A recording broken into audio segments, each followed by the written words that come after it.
So friends, ಇವತ್ತು ನಾವು ಹೋಗ್ತಾ ಇರೋ ಪ್ಲೇಸ್ ಮಾಳ್ವನ್, ಅದು ಮಹಾರಾಷ್ಟ್ರದಲ್ಲಿ ಬರುತ್ತೆ. ಸೊ ಫ್ರೆಂಡ್ಸ್, ಟ್ರಿಪ್ ಹೋಗೋದಕ್ಕೆ ನಮ್ಮ ರಾಕಿ ನೋಡಿ ರೆಡಿ ಆಗಿದ್ದಾನೆ. ಫಸ್ಟ್ ಟೈಮ್ ನಮ್ಮ ರಾಕಿನ ಬೀಚಿಗೆ ಕರ್ಕೊಂಡು ಹೋಗ್ತಾ ಇದ್ದೀವಿ. ರಾಧಾನಗರಿವರೆಗೂ ನೋಡೋದ ಗಪ್ಪಿದ್ದ ಕರ್ಕೊಂಡು ಹೋಗೋದ, ಇಲ್ಲ ಐತಂದ್ರೆ ವಾಪಸ್ ಹೋಗ್ಬೇಕು ಅನ್ನೋ ಪ್ಲಾನ್ ಇತ್ತು.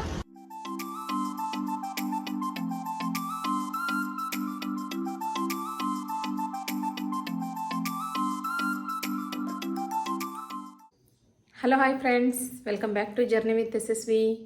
ಹೇಗಿದ್ದೀರಾ ಎಲ್ಲರೂ? ಹೋಪ್ ನೀವೆಲ್ಲರೂ ಚೆನ್ನಾಗಿದ್ದೀರಾ ಅಂದ್ಕೊಂಡು ಇವತ್ತಿನ ಬ್ಲಾಗ್ನ ಶುರು ಮಾಡ್ತಾ ಇದ್ದೀನಿ. ಫಸ್ಟ್ ಆಫ್ ಆಲ್ ಎಲ್ರಿಗೂ ಗುಡ್ ಮಾರ್ನಿಂಗ್. ಇವಾಗ ಟೈಮ್ ಬಂದು 5 ಗಂಟೆ ಆಗಿದೆ. ಆ್ಯಕ್ಚುಲಿ 4 ಗಂಟೆಗೆ ಹೋಗಬೇಕಿತ್ತು ನಾವು. ಸೊ 5 ಗಂಟೆ ಆಯ್ತು ಇವಾಗ. ಇವತ್ತು ನಾವು ಒಂದು ಸ್ಪೆಷಲ್ ಪ್ಲೇಸ್ಗೆ ಟ್ರಿಪ್ಪಿಗೆ ಹೋಗ್ತಾ ಇದ್ದೀವಿ. ಯಾವ ಪ್ಲೇಸ್ ಅನ್ನೋದು ಆಲ್ರೆಡಿ ನಿಮಗೆ ಥಂಬ್ನೇಲ್ನಲ್ಲಿ ನೋಡಿ ಗೊತ್ತಾಗಿರುತ್ತೆ. ಸೊ ಬನ್ನಿ, ಯಾರ್ಯಾರು ಹೋಗ್ತಾ ಇದ್ದೀವಿ, ಏನೇನಾಗುತ್ತೆ ಇವತ್ತಿನ ದಿನ ಅನ್ನೋದನ್ನು ಪೂರ್ತಿ ಡೀಟೇಲ್ಸ್ನ ಕೊಡ್ತೀನಿ. ಸ್ಕಿಪ್ ಮಾಡಿದೆ ವಿಡಿಯೋನ ಪೂರ್ತಿಯಾಗಿ ನೋಡಿ. ಸೊ ಫ್ರೆಂಡ್ಸ್, ಟ್ರಿಪ್ ಹೋಗೋದಕ್ಕೆ ನಮ್ಮ ರಾಕಿ ನೋಡಿ ರೆಡಿ ಆಗಿದ್ದಾನೆ. ಫಸ್ಟ್ ಟೈಮ್ ನಮ್ಮ ರಾಕಿನ ಬೀಚಿಗೆ ಕರ್ಕೊಂಡು ಹೋಗ್ತಾ ಇದ್ದೀವಿ. ಸೊ ಯಾವ ಥರ ಏನೇನು ಎಂಜಾಯ್ ಮಾಡ್ತಾನೆ ಇವನು ಬೀಚಲ್ಲಿ ಅನ್ನೋದನ್ನು ನೋಡೋಣ. ಹಾಗೆ ಇವ್ರಿಗೆ ಔಟ್ಫಿಟ್ ನೋಡಿ ಈ ಥರ ರೆಡಿ ಆಗಿದ್ದಾರೆ.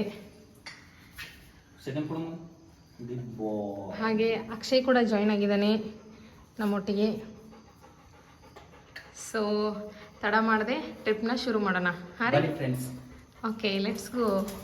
ಇವನ್ ಎಕ್ಸೈಟ್ಮೆಂಟ್ ನೋಡಿ, ಇಲ್ಲೇ ನೋಡಿ ಯಾವ ಥರ ಮಾಡ್ತಾ ಇದ್ದಾನೆ. ಇನ್ನು ಬೀಚಲ್ಲಿ ಏನು ಮಾಡ್ತಾನೋ ದೇವ್ರಿಗೆ ಗೊತ್ತು.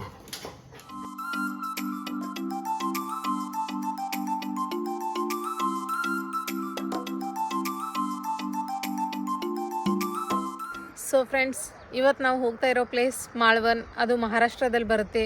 ಚಿಕ್ಕೋಡಿಯಿಂದ ಅದು 170 ಕಿಲೋಮೀಟರ್ಸ್ ಇದೆ. ಇವಾಗ ಒಂದು 40 ಕಿಲೋಮೀಟರ್ಸ್ ಬಂದು ಶಾರ್ಟ್ ಬ್ರೇಕ್ನ ತೊಗೊಂಡಿದ್ದೀವಿ. ಸೊ ಹೀಗೆ ಒಂದು ಸ್ವಲ್ಪ ಬ್ರೇಕ್ ಜಾಸ್ತಿ ಆಗುತ್ತೆ ಇವತ್ತಿನ ಟ್ರಿಪ್ಪಲ್ಲಿ. ಯಾಕಂದರೆ ಈ ಸಾಹೇಬ್ರು ಇದ್ದಾರಲ್ವಾ, ಇವರಿಂದ ನೋಡಿ, ಇವ್ರಿಗಾಗ ಸುಸ್ಸು ಬಂದಿತ್ತು, ಅದಕ್ಕೋಸ್ಕರ ಸ್ಟಾಪ್ ಮಾಡಿದ್ವಿ.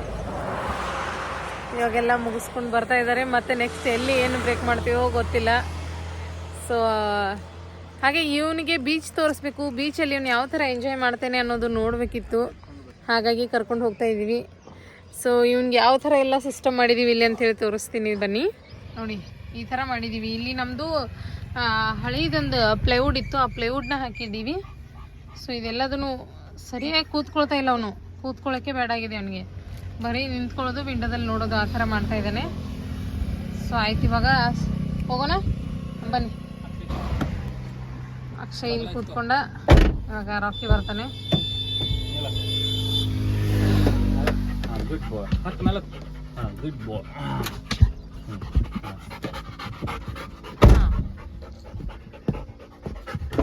ಸ್ಪೇಸ್ ಏನೋ ಇದೆ ಅವನಿಗೆ, ತುಂಬ ಚೆನ್ನಾಗಿ ಸ್ಪೇಸ್ ಇದೆ. ಅವನಿಗೆ ಮಲ್ಕೊಳ್ಳೋದು ಬೇಡಾಗಿದೆ, ಗಾಡಿನ ನೋಡ್ತಾ ಕೊಡಬೇಕು.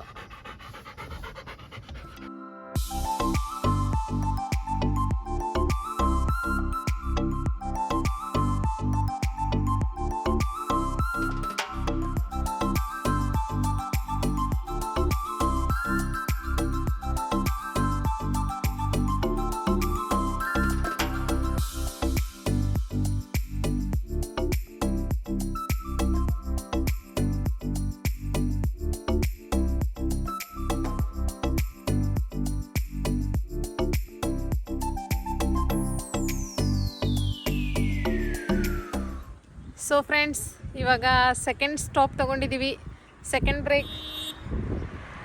ಸೊ ರಾಕಿಯಲ್ಲಿ ವಾಕಿಂಗ್ ಮಾಡ್ತಾ ಇದ್ದಾನೆ, ಸ್ವಲ್ಪ ಓಡಾಡಿಸ್ತಾ ಇದ್ದಾರೆ ಅವನಿಗೆ. ಕಾರಲ್ಲಿ ಕೂತ್ಕೊಂಡು ಸುಸ್ತಾಗಿದೆ ಅವನಿಗೆ. ಸೊ ಇಲ್ಲೂ ದಾಸವಾಳದ ಗಿಡ ಇತ್ತು, ಒಂದು ದಾಸವಾಳ ತೊಗೊಂಡಿದ್ದೀನಿ ಅಲ್ಲಿ ದೇವರಿಗೆ ಹಾಕೋದಕ್ಕೆ. ಸೊ ನೋಡ್ಬೋದು ನೇಚರ್ ಎಷ್ಟು ಚೆನ್ನಾಗಿದೆ ಅಂತ ಹೇಳಿ. ನೋಡಿ ಫುಲ್ಲು ಬೆಟ್ಟ. ಇವಾಗ ಘಾಟ್ ಸೆಕ್ಷನ್ ಎಲ್ಲ ಮುಗೀತಂತೆ, ಇನ್ನು ಹೈವೇ ಬರುತ್ತೆ. ಸೊ ನಾವು ಗೋವಾಗೆ ಹೋಗಿದ್ದೀವಿ, ಆದರೆ ಮಾಳ್ವನ್ಗೆ ಫಸ್ಟ್ ಟೈಮ್ ಹೋಗ್ತಾ ಇರೋದು. ಸೊ ಬನ್ನಿ ಶೇರ್ ಮಾಡ್ತೀನಿ ಎಲ್ಲನೂ. ಬಂದ ನೋಡಿ rakhi.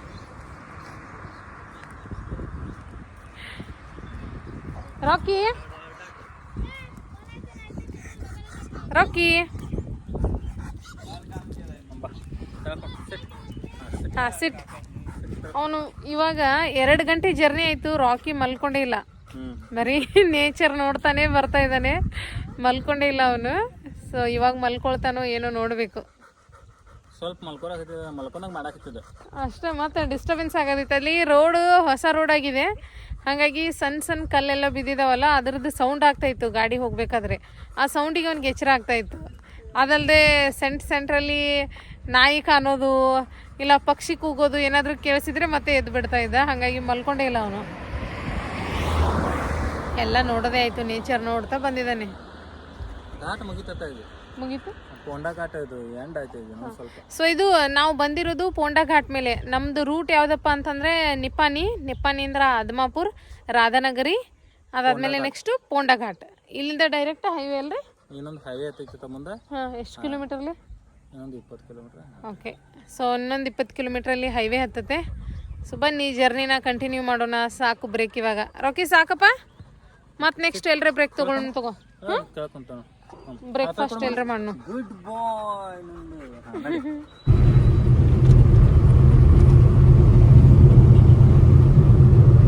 Rocky is enjoying the view.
Rocky ಇವಾಗ ಸ್ವಲ್ಪ ನೀರು ಕುಡ್ದ, ಇನ್ನು ಊಟ ಮಾಡ್ತಾನೆ. ಸೊ ಅವನಿಗೆ ಪೆಡಿಗ್ರಿನ ತೊಗೊಂಡು ಬಂದಿದ್ದೀವಿ. ಮನೇಲಿದ್ದರೆ ಒಂದು ಸ್ವಲ್ಪ ರೊಟ್ಟಿ, ಚಪಾತಿ, ಮೊಸರು ಅದು ತಿಂತಾನೆ. ಇಲ್ಲಿ ಪೆಡಿಗ್ರಿನ ತಂದಿದ್ದೀವಿ, ಅದನ್ನೇ ತಿನ್ನಿಸೋದು. ತಿಂತಾ ಇದ್ದಾನೆ ನೋಡಿ. ಸೊ ಈ ಸೈಡ್ ಕಟ್ಟಿದ್ದೀವಿ ಅವನ್ನ, ಅಲ್ಲಿ ಕಟ್ಟಿದ್ದೀವಿ ಕಾರ್ ಹತ್ರ. ಆದರೆ ಬಿಸಿಲಿದೆ ಅಲ್ಲಿ, ಹಾಗಾಗಿ ಮತ್ತೆ ಈ ಕಡೆ ತೊಗೊಂಡು ಬಂದಿದ್ದೀವಿ. ಇಲ್ಲಿ ಸ್ವಲ್ಪ ನೆರಳಿದೆ. ಊಟ ಆಯಿತು, ಸ್ವಲ್ಪ ನೀರು ಕುಡಿತಾನೆ. ರಾಕಿದು ಊಟ ಮುಗೀತು, ಇವಾಗ ಸ್ವಲ್ಪ ನೀರು ಕುಡಿತಾ ಇದ್ದಾನೆ ನೋಡಿ.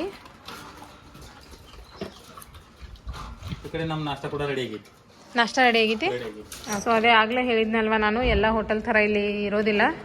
ಸೊ ನಾವು ಅವಲಕ್ಕಿನ ಆರ್ಡರ್ ಮಾಡಿದ್ವಿ, ಕಾಂತ ಪೋಹಿನ ಮಾಡಿ ಕೊಟ್ಟಿದ್ದಾರೆ. ಹೆಂಗೈತೆ ಅಕ್ಷಯ್? ಹೆಂಗಿದ್ರಿ ಟೇಸ್ಟ್? ಮಸ್ತ. ರಾಕಿನ ಹೊರಗಡೆ ಕಟ್ಟಿ ನಾವು ನಾಷ್ಟ ಮಾಡಕ್ಕೆ ಬಂದಿದ್ದೀವಿ. ಮೊಗಳಕ್ಕೆ ಶುರು ಮಾಡಿದ್ದೇನೆ. ಬೇಗ ನಾಷ್ಟ ಮಾಡಿ. ಹಾಂ ಅದಲ್ಲ, ನಾಷ್ಟ ಮಾಡಿ ಹೋಗುನ್ ತಗೋರಿ ಒಂದು ಕಡೆ. ಸೊ ಫ್ರೆಂಡ್ಸ್, ಪರಿ ಹೋಟೆಲಲ್ಲಿ ಒಂದೊಳ್ಳೆ ಬ್ರೇಕ್ಫಾಸ್ಟ್ ಮುಗಿಸ್ಕೊಂಡು ಇವಾಗ ಹೋಗ್ತಾ ಇದ್ದೀವಿ. ಸೊ NH66 ಹೈವೇ ಇದು. ಇಲ್ಲಿಂದ 49 ಕಿಲೋಮೀಟರ್ ಇದೆ ಮಾಳ್ವನ್. ಸೊ ಜರ್ನಿನ ಕಂಟಿನ್ಯೂ ಮಾಡಿದ್ದೀವಿ. ಇವಾಗ ಟೈಮ್ ಬಂದು 9:30 ಆಗಿದೆ. ಸೊ ನೋಡೋಣ, 10 ಗಂಟೆ 10:30 ತನಕ ರೀಚ್ ಆಗ್ತೀವಿ ನಾವು ಮಾಳ್ವನ್ಗೆ ಹೋಗಿ. ಸೊ ನೋಡ್ಬೋದು ರೋಡ್ ಎಷ್ಟು ಚೆನ್ನಾಗಿದೆ ಅಂತ ಹೇಳಿ. ಸೊ ಘಾಟ್ ಸೆಕ್ಷನ್ ಎಲ್ಲ ಮುಗೀತು. ಲಾಸ್ಟ್ ಪೋಂಡವರೆಗೂ ಅಷ್ಟೇ ಘಾಟ್ ಇದೆ, ಅದ್ರ ಮುಂದೆ ಏನೂ ಘಾಟ್ ಇಲ್ಲ. ಹಾಗೆ ಅಷ್ಟೇನು ಹೆವಿ ಘಾಟ್ ಕೂಡ ಇಲ್ಲ, ಈಸಿಯಾಗಿ ಬರ್ಬಹುದು. ರೋಡ್ ಚೆನ್ನಾಗಿದೆ ಅಲ್ವಾ, ಹಾಗಾಗಿ ಆರಾಮಾಗಿ ಜರ್ನಿನ ಮಾಡಬಹುದು. ನೋಡ್ಬೋದು ಇಲ್ಲಿ ನೀವು, ಗೋವಾ ಇಲ್ಲಿಂದ 120 ಕಿಲೋಮೀಟರ್ಸ್ ಇದೆ. ಸೊ ಇವಾಗ ಮಾಳ್ವನ್ ಕಡೆಗೆ ಹೆಜ್ಜೆ ಹಾಕೋಣ. ಸೊ ಫ್ರೆಂಡ್ಸ್, ಇದಾಗಿತ್ತು ನಮ್ಮ ಮಾಳ್ವನ್ ರೋಡ್ ಟ್ರಿಪ್ ವಿಡಿಯೋ. ಸೊ ನಾನು 2 ವಿಡಿಯೋನ ಮಾಡ್ತಾಯಿದ್ದೀನಿ. ಯಾಕಪ್ಪ ಅಂತಂದರೆ ವ್ಲಾಗ್ ತುಂಬ ದೊಡ್ಡದಾಗುತ್ತೆ, ಹಾಗಾಗಿ ಪಾರ್ಟ್ 1 ಹಾಗೆ ಪಾರ್ಟ್ 2 ಮಾಡ್ತೀನಿ. ಸೊ ಪಾರ್ಟ್ 2 ವಿಡಿಯೋದಲ್ಲಿ ನಾವು ಮಾಳ್ವನ್ಗೆ ಹೋಗಿ ರೀಚ್ ಆದ್ವಿ. ಮಾಳ್ವನ್ ಯಾವ ಥರ ಇದೆ ಎಲ್ಲದನ್ನೇ ಹೇಳ್ತೀನಿ. ಹಾಗೆ ಈ ವಿಡಿಯೋ ನಿಮ್ಗೆ ಇಷ್ಟ ಆಯ್ತಂದರೆ ಲೈಕ್, ಶೇರ್, ಸಬ್ಸ್ಕ್ರೈಬ್ ಮಾಡೋದನ್ನು ಮರಿಬೇಡಿ. Thanks for watching.